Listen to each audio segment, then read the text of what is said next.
Nós estamos ao vivo com a nossa turma de psicanálise clínica e institucional e nós estamos dando prosseguimento à disciplina de caráter, formação de personalidade, grupo familiar, traumas e desamparo. A gente já falou de muita coisa na nossa aula presencial e a gente vai complementar nessa aula que ficará gravado no portal de alunos para você ver e rever quantas vezes for necessário.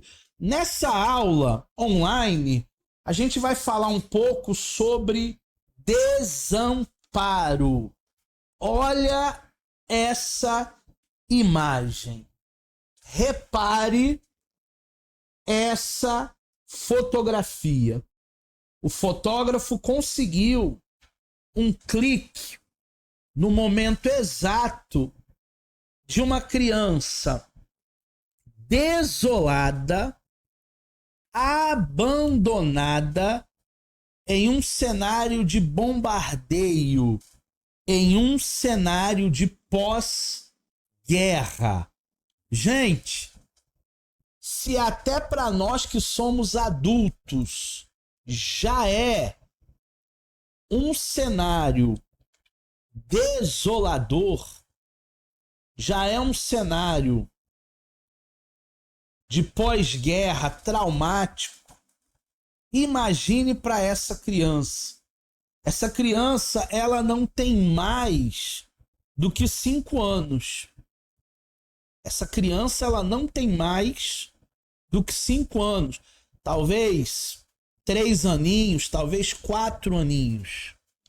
E ela está num cenário sozinha, descalça, desamparada, desprotegida. É um cenário muito caótico. O que nós vamos entender hoje, nessa nossa videoaula, é sobre o desamparo para a psicanálise. O desamparo aprendido é um comportamento que um organismo, seres humanos, animais, são forçados a suportar estímulos aversivos, dolorosos, desagradáveis. Gente, nós projetamos muitas coisas na nossa vida. Geralmente, nós esperamos sempre o melhor. Sempre o melhor. Mas existem infortúnios na nossa vida, existem momentos em que nós passamos que a gente não deseja nem para o nosso pior inimigo. Você já deve ter passado por situações onde você se sentiu desamparado, sozinho e perdido, né? Para onde eu vou? O que eu vou fazer? Pode não ser uma cena de pós-guerra, mas não deixa de ser uma guerra, porque é uma guerra interna. É uma guerra que está acontecendo dentro de você. Esse momento de desamparo, esse momento de incertezas, esse momento de estímulos aversivos, esse momento de dor, esse momento de angústia, nenhum ser humano quer passar. E a nossa psique também não quer passar, porque a angústia mata. A gente precisa entender muito bem o fenômeno do desamparo, principalmente vocês, aspirantes do curso de psicanálise, que vão clinicar. Se você vai clinicar, vão existir muitas pessoas que vão chegar na tua clínica se sentindo desamparadas, se sentindo o pior dos seres humanos. Existem pessoas com tendências até suicidas, que se eles não forem tratados corretamente na clínica, eles podem fazer uma besteira a qualquer momento. Tendências de suicídio. Então é muito importante a gente entender esse desamparo na visão psicanalítica. Com o tempo, o organismo se torna incapaz de evitar tais estímulos. Mesmo que isso seja possível, em alguns casos, a vítima nem quer evitá-los. Então vai chegar um momento em que a pessoa parece que está calejada. Eu estava vendo aquele filme Guerra Civil com Wagner Moura e no filme toda a trama se passa em um período de guerra civil, de guerra, e eles são repórteres, eles estão sempre cobrindo a notícia, ali no olho do furacão, no meio do tiroteio, e o Wagner Moura parece que vicia com essa sensação de adrenalina, de desamparo, de não saber o que vai acontecer no dia do amanhã. E ele chega para uma jovem repórter, uma garota nova que estava começando, eles vão dormir e no dia seguinte eles estarão muito próximos a toda aquela guerra civil ali, e ele vai dormir meio que alucinado, dizendo: amanhã vai ter emoção, amanhã vai ser bom demais. Parece que pedindo aquela situação traumática, aquele desamparo. Então é um filme que é muito impactante, Guerra Civil. É um filme aí de 2023, se eu não me engano, 2024. Mas é um filme que mostra esse olhar, essa lente das pessoas desamparadas e que depois acabam não querendo mais evitar aquele sentimento. Isso se dá porque ele aprendeu que não pode controlar a situação e não toma ações para evitar. Ou seja, trata-se de um déficit específico envolvendo uma resposta específica. É aquele soldado que muitas vezes pede para ir para a guerra, pede para ir para o pilotão de frente. Já que não tem como evitar a guerra, eu quero estar na guerra. Isso se torna um déficit, isso se torna uma situação de desamparo, onde muitas pessoas elas já não têm mais nada a perder. Como eu não tenho mais nada a perder mesmo, então seja o que Deus quiser. Seja o que Deus quiser. E ela se coloca nessa situação, nessa vivência. Relacionamentos abusivos. Isso é um tema muito pertinente. Eu tenho dado muitas palestras em empresas. Eu já fiz na Compactor, já fiz na Lola Cosméticos, já fiz na Naturhair, já fiz na Granado, na Febo.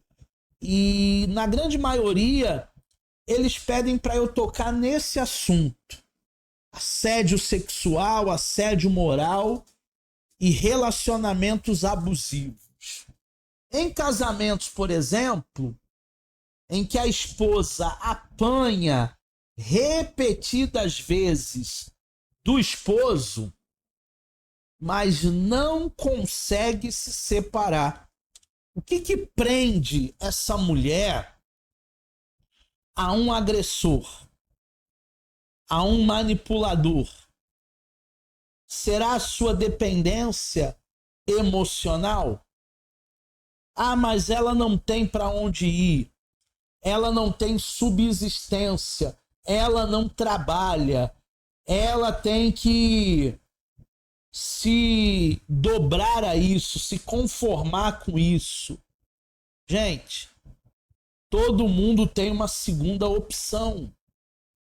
E até mesmo não tomar uma atitude de mudança já é um perfil de comportamento aonde a pessoa se exime da sua responsabilidade. Ah, mas ela não tem forças. Até mesmo decidir não fazer nada já é uma decisão.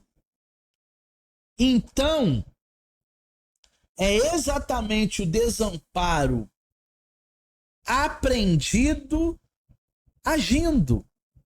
Assim sendo, a esposa não acredita que pode fazer nada para parar o sofrimento. Ela já se acostumou a sofrer. E por essa razão, ela se aproxima cada vez mais do agressor. Olha o estado que uma pessoa ela consegue chegar na sua subjetividade humana. Ela não consegue se afastar do agressor. Aí, se porventura acontecer aí um infortúnio e o agressor morrer, a gente não deseja a morte dele, não. Mas se ele estiver passando aí, atravessando a rua e for atropelado e morrer, e essa pessoa ficar livre, ficar sozinha agora, sabe o que vai acontecer?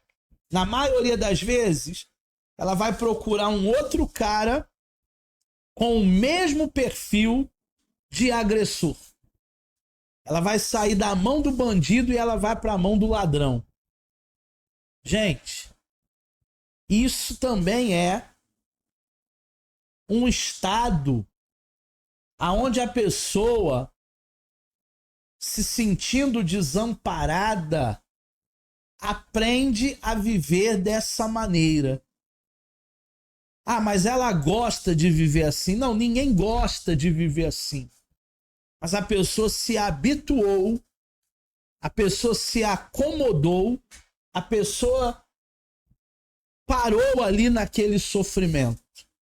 Aquele sofrimento é algo que retroalimenta. Há uma simbiose entre um abusador e um dependente emocional. E não são poucos que vivem nessa situação. Vamos falar um pouco sobre causas do desamparo aprendido. A gente pensa que não, mas as pessoas acabam aprendendo a viver desamparadas. Parece até um paradoxo, né? Aprender a viver desamparada? Sim.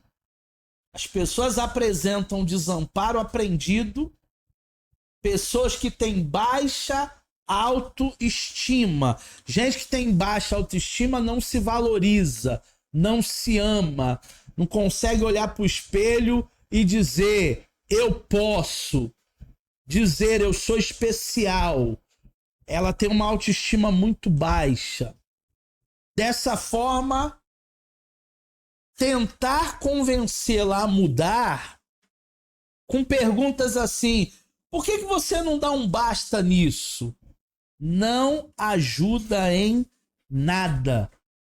Porque num primeiro momento, quem é leigo, quem não estuda de comportamento humano, quem não faz psicanálise, quem não faz análise, primeira pergunta é essa: por que você não dá um basta nisso? Por que você não coloca esse crápula na cadeia, esse abusador, essa abusadora?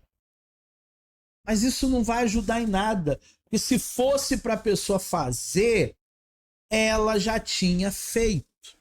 Se ela ainda não fez, é porque ela ainda não obteve forças para fazer. Então é necessário, num primeiro momento, a pessoa buscar ajuda, buscar terapia, se enxergar, se autoconhecer, para depois ela entender e criar coragem. Caso contrário, essa situação ela não será mudada em nada. Na verdade, esse tipo de abordagem até confunde a pessoa, turma. Porque ela não vê mais sentido. Ela não vê sentido nesse tipo de pergunta. Como assim? deixar meu marido, coitado, né? Às vezes ele fica nervosinho. Ah, como assim? Deixar a minha esposa, a minha namorada, é coisa de mulher. Mulher tem essas crises mesmo.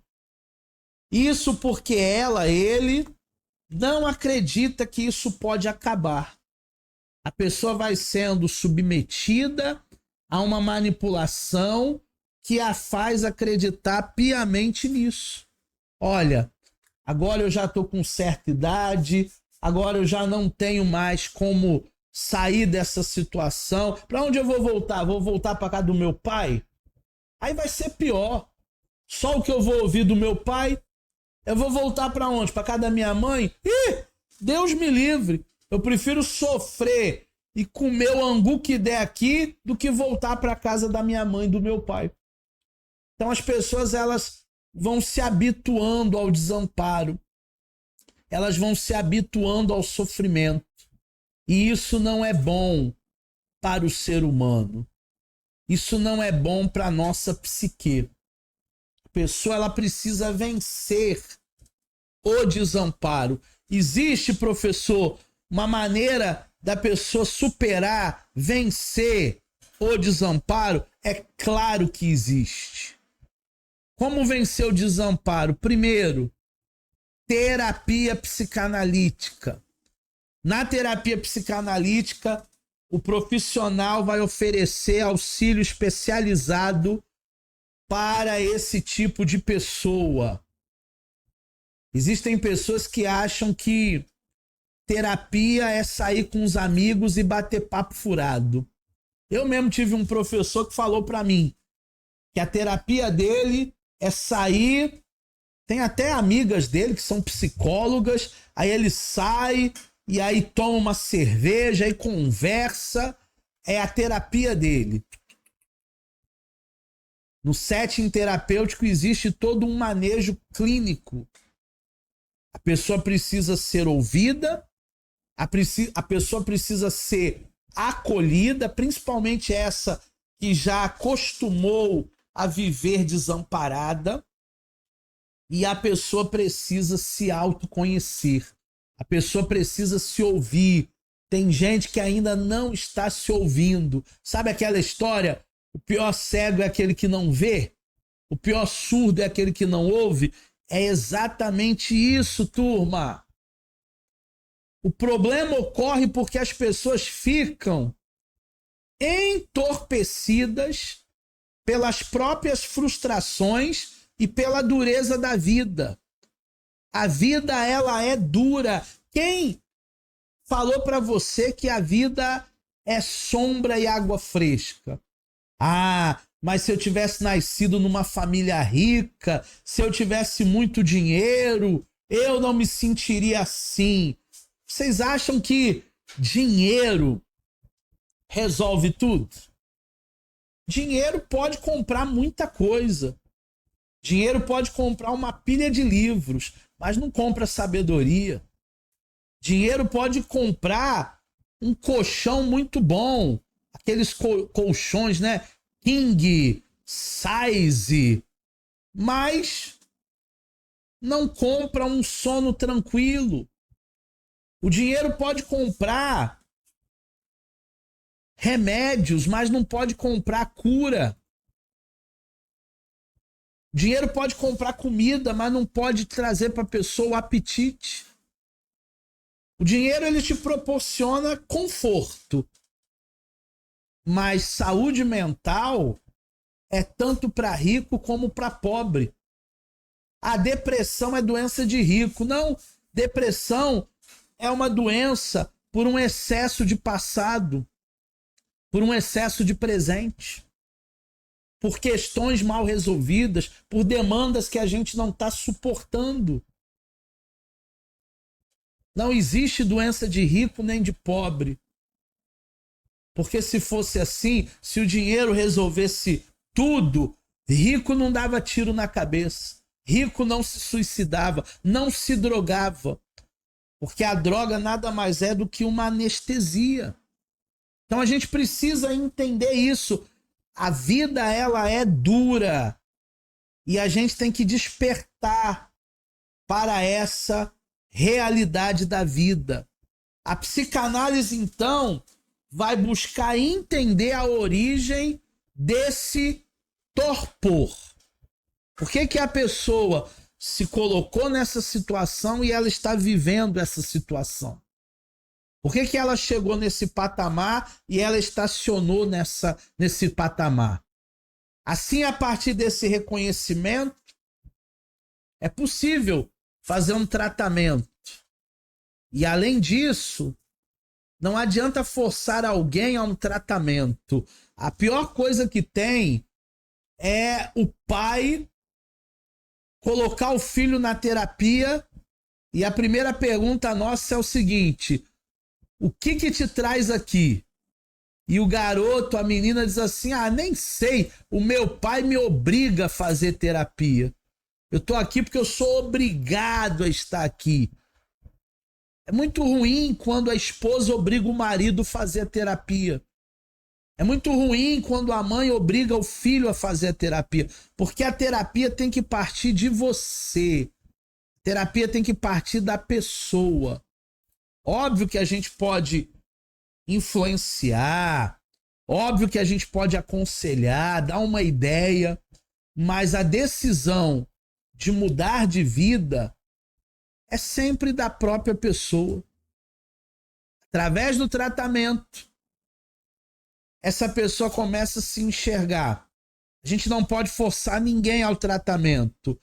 A pessoa precisa desejar recuperar a sua autoestima, voltando a acreditar em si mesma. Quantas pessoas na clínica chegaram destruídas e hoje elas acreditam no seu potencial, elas acreditam em si mesmas. É muito legal quando a gente vê a evolução de muita gente.